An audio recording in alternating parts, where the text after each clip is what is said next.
Good morning and welcome to another one of Drew's book reviews. So today's book review will be on Django Wexler's The Shadow Throne. So this is actually book 2 of the Shadow campaigns, with the Thousand Names being the first one. Now it's been quite a while since I've actually read anything by Django Wexler. I did read the Thousand Names quite a while ago. So this is book 2, this course happening right after all the events of the Thousand Names.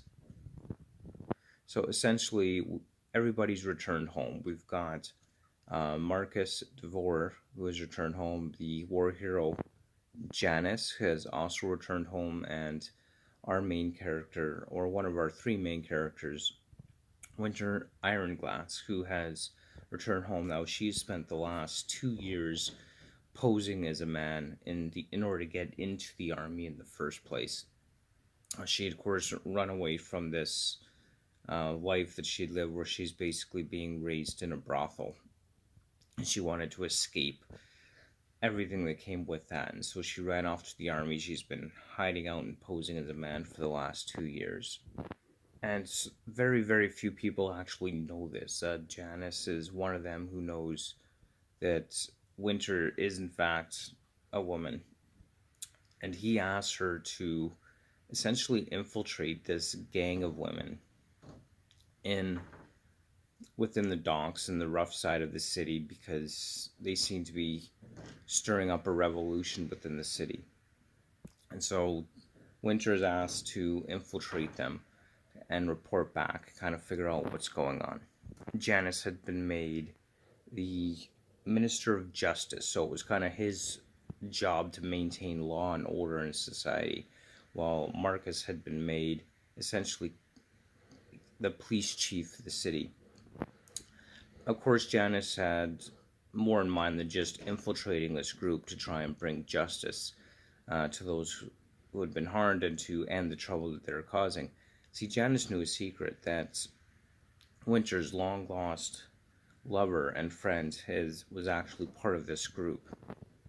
So we have the reunion of Winter and Jane. And what I love about this is that Django Wexler has written Winter and Jane in here as gay characters, but unlike other books that I've read, it's not in your face all about them being gay. It's very much a natural flow of the story. It's very much this natural expression of the relationship, like you would expect in any relationship, and it doesn't harp and focus and obsess over the kind of relationship they have, but he writes their relationship like any other relationship of any other characters within this book or books anywhere. And I've read some pretty bad books where you had to say, oh my gosh, we get it already. So really appreciate that about particular this particular book, this particular writing, this particular relationship. I thought that was done really, really well, and I really loved that.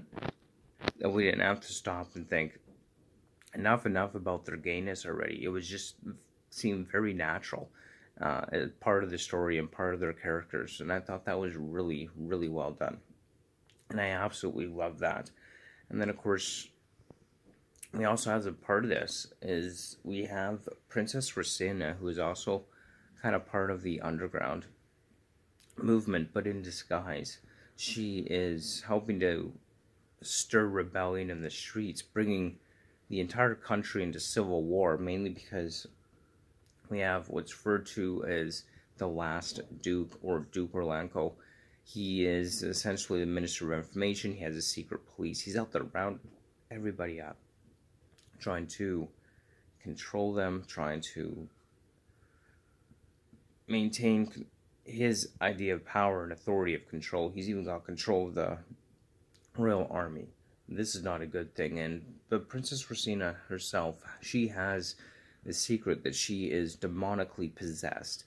So she can't die. No matter what happens, she lives.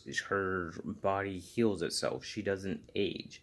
But this is a secret that she must keep closely guarded, because if anybody found out about it, she would not be trusted to rule the kingdom after her father dies who is very ill, and she needs to effectively wrestle control back from Orlampo, the last duke, in order to secure her position as queen. And all this ties back to the Thousand Names, which are all about.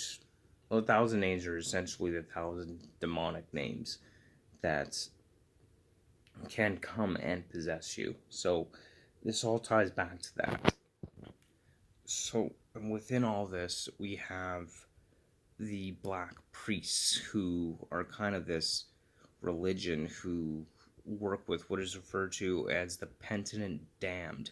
So these are people that have essentially volunteered to become possessed by demons in order for them, for the black priests in the church, to maintain their control, to demonstrate their power over these demons, while at the same time absolutely condemning them and those who would do such a thing.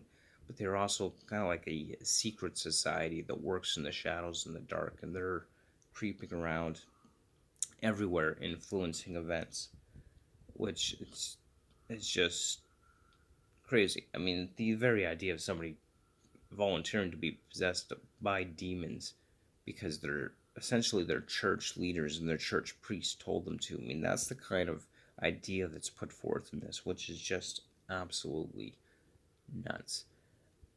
Loving this book series, and I really enjoying Django Wexler's writing here.